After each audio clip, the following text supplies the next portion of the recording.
Truth was born as the slave Isabella in about 1792 in New York, Ulster County. She had a total of 4 slave masters. Her first master was a Dutchman named Charles Hardenberg. She was born to her parents at his house, and here she grew to speak Dutch. Her next master was John Neely, who forced her to speak English, followed by Martinus Shriver and John Dumont. After being freed, she was employed to various other households. She adopted the name Sojourner Truth when she was about 46 years old. She then leaves New York and starts her travels, meeting many anti-slavery reformers along the way. In 1851, she decides to attend the Women's Rights Convention in Akron, Ohio. Here, she gives her most famous speech, Ain't I a Woman? She dies in 1883 when she was about 87 years old. By the time of her death, she was already acknowledged as one of the most prominent abolitionists of her time. Not only that, her campaigns to support women's rights had also made her a very striking individual. Then that little man in black there?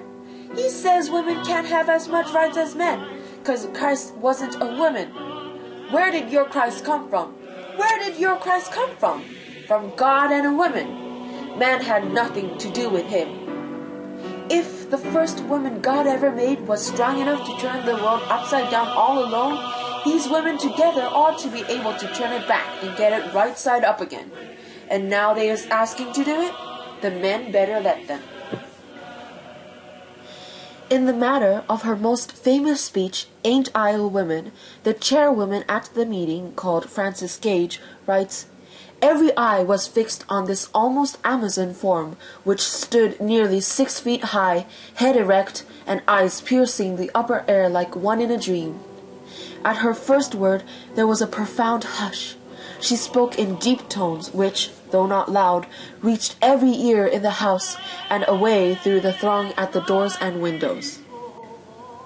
Just as her namesake, Sojourner Truth traveled around a total of 20 U.S. states, devoting the second half of her life to preaching abolition and women's rights. She arose the awareness in and reminded many Americans that slaves were not only men and women were not only white. There were women among slaves, and among slaves there were women,